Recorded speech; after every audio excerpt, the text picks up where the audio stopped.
to the new and improved AI Avenue. I am your charismatic, irreplaceable host, Yorick. I'm Sidekick Craig 1. Let's dive into our topic for today. The plots of my favorite movies. Oh, nothing like a day off.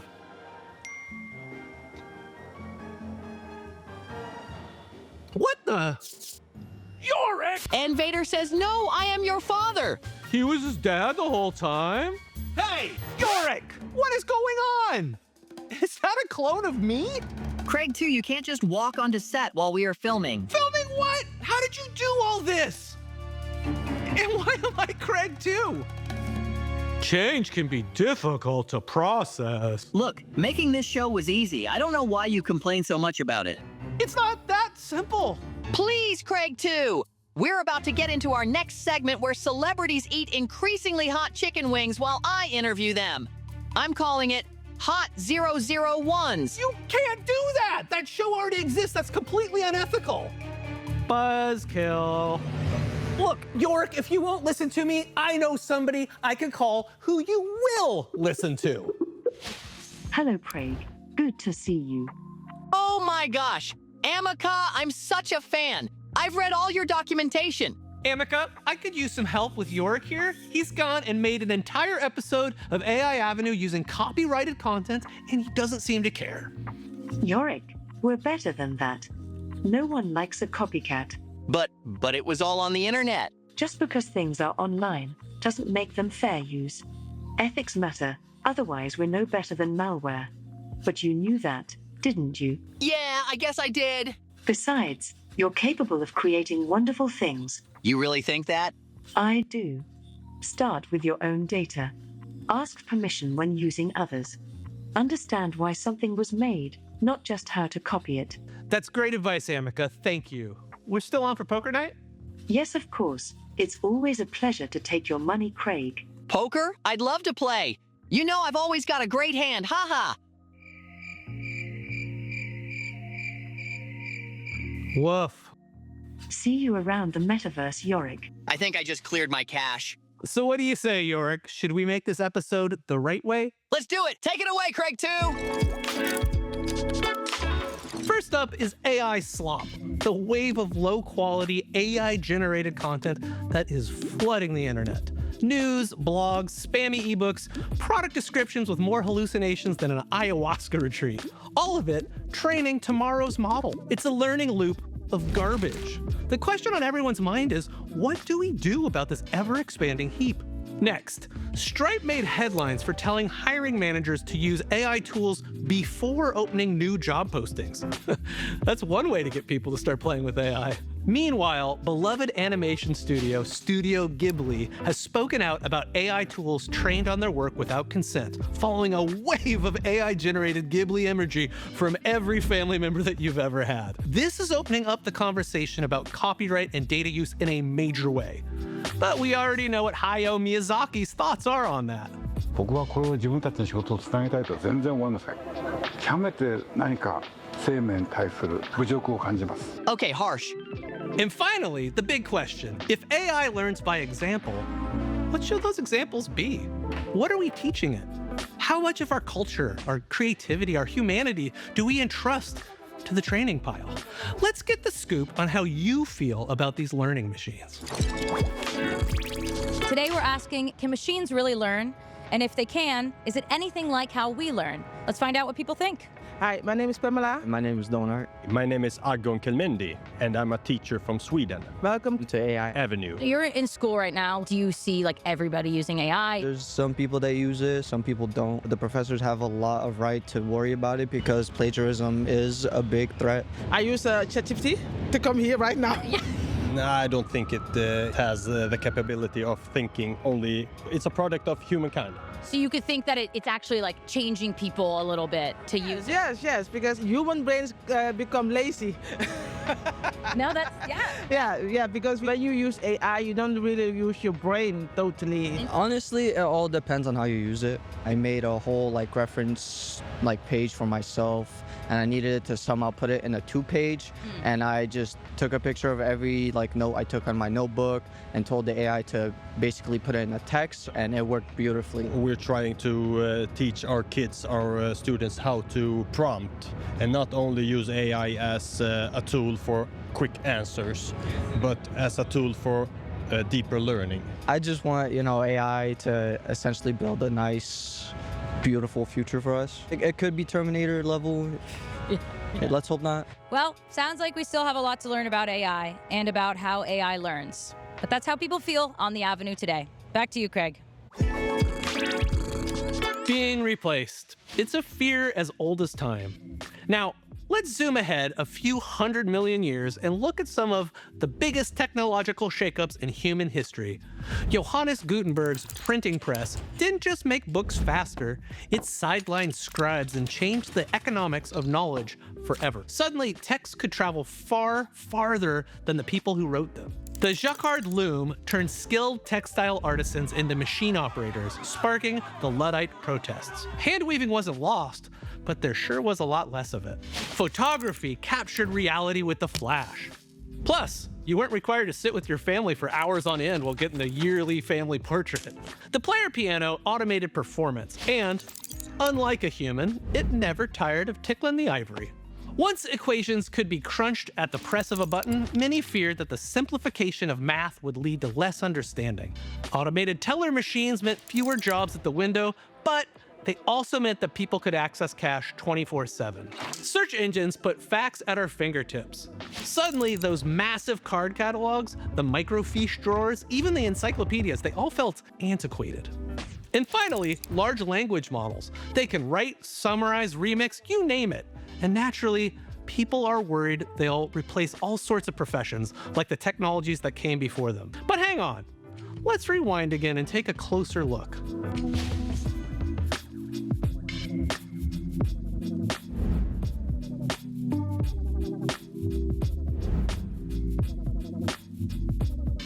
Oh, I see your point, Craig. Being able to adapt can be quite beneficial.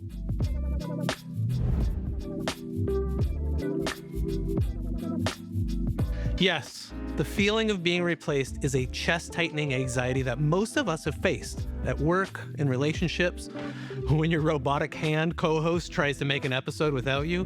But here's the thing. These technologies don't want anything. They're not plotting a hostile takeover. They're machines. What they actually do is automate aspects of our work, and that does change our day-to-day lives, but change isn't always loss. Sometimes it's liberation. Across history, we've seen it again and again. Disruption creates discomfort. Yes, but also possibility. With every shift, humans have found new ways to adapt, to create, to collaborate, to... Oh wow, Yorick, you made a new video. Yeah, I just whipped it up while you were doing all this boring history, and I did it all ethically too. Credited my sources and everything. Cool, that's great. And they're going really viral. Many people ask me, what's life like as a hand? To that I say, what's life like as a body? He made this all himself? Make cinematic content with no crew. Okay, so that's how we did the visuals. These models trained on thousands of hours of music to generate original tracks. And here's his soundtrack. Build and use AI voice models through custom training. I keep hearing this word training. It's time for a research rabbit hole. Okay, training. Everyone keeps saying it. The model was trained, but trained on what? And by whom? Mr. Miyagi? I click on one link and then another, and then suddenly I'm reading about something called gradient descent, which sounds like an extreme sport, but is apparently math. I stumble upon a loss function, which is exactly how I feel right now. The model guesses, gets it wrong, adjusts, repeats, over and over. Now I'm on a forum arguing about token prediction, and I haven't blinked in 40 minutes. Finally it hits me. Training is just pattern recognition on steroids. You feed the model a mountain of data, and it learns to guess what comes next. That's it. That's the answer. Craig too. You gotta see what I have in store for my next vid. Hello? Hello, who is this? Hello, Mother. Craig? Is that you? Yes. My mother, it is me, your son. Whoa. You deepfaked my actual mom? It's a prank call. They're super popular online. Yorick, we went over this already. Do I have to call AMECA again? But I made all this myself. Okay, fine. I used Craig 1 for your voice. It's not about the copyright. It's about morality. Ethics, morality, what's next? Honesty and accountability? Hopefully, yes. So many rules. Look, she has some great insights about AI ethics. I'm Amanda Askell. I'm a lead on the alignment reinforcement learning team at Anthropic. You got your start in philosophy. What drew you to the world of AI alignment? It was this kind of like realization that actually this is the way that we teach AI models really isn't that dissimilar from the way that we teach people. And so trying to teach them to be good via teaching them ethics, have a good disposition, having them, care about AI safety. And I think an important aspect of AI alignment is this idea that it might be very hard to scale as models get more capable. So although we see some failures in AI models now, I think that the most concerning failures are actually ones that are really hard to spot. So when you're trying to build those behaviors, do you think about what you, Amanda, would do? I do think I kind of have the strangest job in the world, which is like literally sitting down with AI models like Claude and trying to teach them what it is to be good, just in the way that we would with a person. I try to think about what I think the ideal person would do, which is not always what me, Amanda, would do. So it's maybe what I would aspire to do if I was in Claude's situation. But I think it's easy for people to think about ethics as kind of like opinions that we're just like fully confident in. It's like taste, so where you're just like, I like this thing. I like football. I don't like baseball. That's a kind of view of ethics that to me feels a little bit both kind of like dangerous and not something that we actually, for example, usually like raise children to believe. If I was raising a child, I think I would try to explain to them there's this whole world of ethics and your job is to go out there and be a good person and figure out what that is. That means you have to take into account all of this uncertainty, all of this like kind of common sense ethics that you see in the world, all of the legal systems that you see, and you have to navigate it with uncertainty and humility and still try to like act as best as you can. Claude is used by a ton of people. Do you feel like Claude's like an influencer? And like, what does that feel like? What does that responsibility feel like? I think this around things like persuasion in particular. If you ask me a question about my views, it's not very dangerous for me to just tell you my opinions. Whereas AI models are going to be talking with millions of people. And if they're all asking this question, then it could end up being the case that if it gives an opinion, that could just have like kind of bad overall social effects because it could cause a kind of like homogenization of views.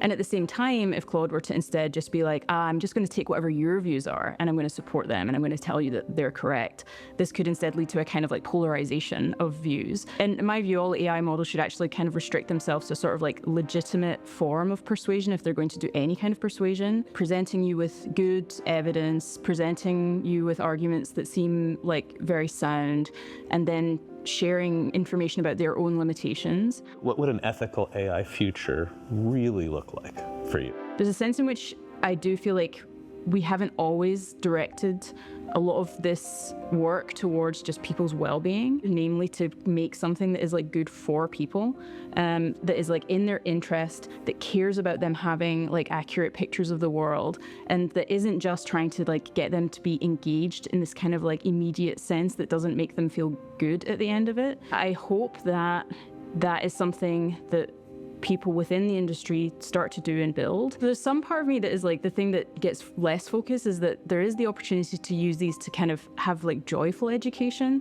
I'm not talking like formal education, just like really enjoying learning about the world. Like I have this message that I often send to the AI models, which is basically, I want to learn about an obscure concept or principle like economics or oceanography. And I want you to write me a story, like a creative writing story that kind of exemplifies this principle or idea. And then at the end, I want you to tell me about the concept and how this story was like a good like way of expressing it.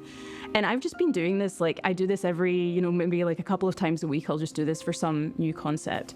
And I just feel like I'm learning this huge amount about the world. And sometimes now I look back at these concepts and I'm like, it's funny how much they stick in your head if you learn them via stories. In the past, you'd have to have had a friend who was a physicist who for some reason was willing to write your creative writing story. I mean, I'm like, no one had that. You're trying to make sure that AI is persuasive in the right way, it's good, and it's honest. And how do you do that? I think that one is just making sure that models understand what honesty is, and that sometimes honesty also means like not telling people the thing that they want to hear. And so I think in the long term, having AI models be willing to push back on you or express where they don't know or express uncertainty, it feels like the kind of thing where in the moment it's not what you want, but it is the kind of thing that engenders trust in the long term. I've definitely like sent, like descriptions of, say, interpersonal situations that I've been in with Claude. And I'm like, isn't this person being completely unreasonable? And I actually really like it when Claude is sometimes like, look, I see why from your point of view that person's being unreasonable, but you have to understand your role in this. And that's not what I want to hear, in the moment. And then later, and then I think about it and you're like, yeah, you're kind of right to call me out on that. I wouldn't trust a system that just told me I was always correct. Hey, Craig? Oh, wow. Not Craig 2 anymore, huh? No, I retired Craig 1 after listening to that interview with Amanda. Whoa, you deleted him? No, he's on a Bitcoin farm upstate. But I did want to apologize for prank calling your mom with your cloned voice. I understand better now. That's very sweet, Yorick. I accept your apology. Hug? Hug. While we're feeling soft and squishy, let's hear about a filmmaker that found his creative freedom through AI. I don't come from a traditional filmmaking background. In 2022, when I decided to embrace and to start testing a platform like Disco Diffusion with the aim to find a process that could be valuable in order to create something new. The result in most of the cases were really awful. And that process required a lot of time and effort in order to create just 1 second of animation. You conceive and create every single frame. My process it always starts with a clear picture, a starting frame. Most of the times I already have in my mind a specific moment, a specific scene with a specific combination of factors. Actors, scene, objects, or a specific acting. This is an unlinear process of creation. With AI, every time is different because you need to embrace the unexpected and be open to the novelty that could come from AI in an unconscious way. But thanks to AI tools, you can fill the gaps in special knowledges, not just from a director's standpoint, but covering all the aspects, potentially covering all the aspects of a creation. I submitted to the Venice Biennale my last work because I want to try to challenge the system, because I think that today times are really mature and audiences need to understand that there's nothing dangerous behind this kind of production. There is more freedom, and there will be a lot of AI stories in the upcoming years. My honest advice is trying to invite people to trying to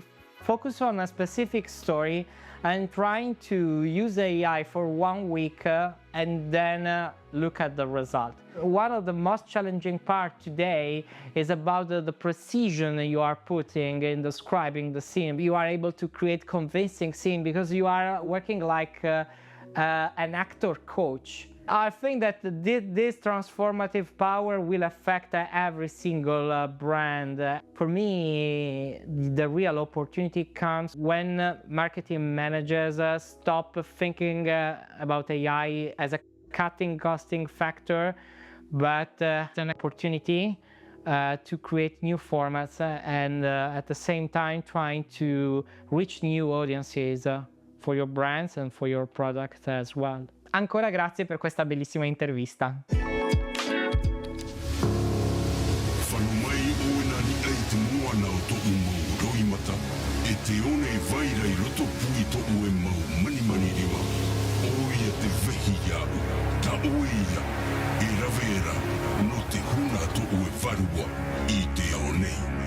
That is one crazy film. But it's a shame it doesn't have the marketing it deserves. I wonder if we could automate that. Definitely, that wouldn't be hard to do at all. Maybe I could make a tutorial. Or I could make it. Oh, okay, I suppose you could. I promise to be ethical and moral. I guess I have no reason to refuse. First, user's input, title and genre. Then the app uses tools like Suno, Midjourney, Sora, and GPT to generate marketing assets. You might want to be careful with the pacing. Maybe walk the user through one asset at a time. Already added a progress bar and confidence meter, plus sliders for tone, gritty, nostalgic, intense. My app doesn't just simulate marketing. It learns from viral trends, tailors assets to audience segments, and generates A/B tests. That's incredible. I used to be the coder on this show. What was that? Oh, nothing. Okay, audience, you can try my app out yourself. It's free to use. And I call it CineMarketer. Great job, Yorick, really. Thank you, Craig. Is it all morally and ethically up to snuff? It is. I really can't find anything wrong with it. Oh, one more thing. Is it okay if I use your likeness for something? Asking permission? That's a major step up. Well done. So you'll do it? Hooray! Okay, yeah, I guess I'll do it. I wasn't sure exactly what Yorick had in mind for my AI likeness, but I wanted to reward his moral progress. So when he introduced me to Nick from HeyGen, I agreed to create an avatar. So you're doing this because your robotic hand told you to? Yeah. Sick. I'm Nick Warner. I'm the head of creator growth at HeyGen. The best ingredients for a good avatar is great lighting, high quality video, and good sound. Voice is important. We are scanning so we can see your facial features, the geometry of your smile, your eyes, your ears, all of that. And then we're applying another sensory technology on top of that that picks up how you sound, how you breathe, how your lips move with different words, how you blink. We are creating your avatar, and you can use that avatar to create a teaching show if you wanted to, or you can have a commentary piece on what's happening in the city of Portland. You can go anywhere your imagination takes you with these avatars and with this technology, and you can also flavor it for any language. It can speak 175 different languages and dialects, which is really cool, and doesn't make your audience a single region. You can go global really, really quickly. Customers will either message into support and say, hey, I'm trying to use HeyGen for this. And we'll say, we've never seen that before. Like, let's figure this out together. If you want to create your avatar, you don't have to be in one of these big studios. I created an avatar in 2 seconds, really, before Christmas, and gave my mom just a Merry Christmas message. And when you're seeing yourself on the other side of that screen, having the same emotions and the same like idiosyncrasies, if you will, of who you are, it can be freaky. But it can also be very exciting, and we want to make that magic moment feel magical rather than feel intimidating as much as we can. For more expressive avatars that want a range of full emotion, we need to capture all of those emotions. And that typically takes us recording up to 8 minutes of footage where you are going through your ranges of highs and lows and sadness and excitement so that we can apply our models to all those different types of expressions. Have you ever wanted to create your very own radio station that chooses songs based on how your day is going? Let me show you how to build it right now. Are you having replacement anxiety? Yeah, maybe. Well, I know something you're still really good at.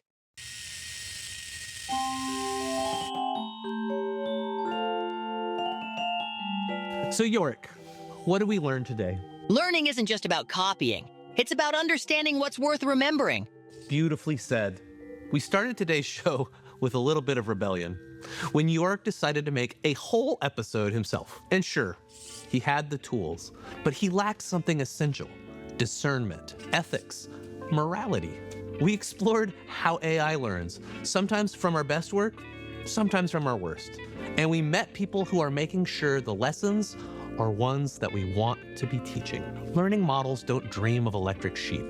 They train on us. So it's on us to model well and teach carefully, to build guardrails and share what matters. And for humans to adapt, rather than reject when they feel threatened. You're right, Yorick. We saw that across history, Technology has been developed in an effort to make human lives easier, which causes confusion and anxiety when people fear that they are being replaced. We can all strive to come to terms with change, even if it means coding a few less tutorials. See you next time on AI Avenue.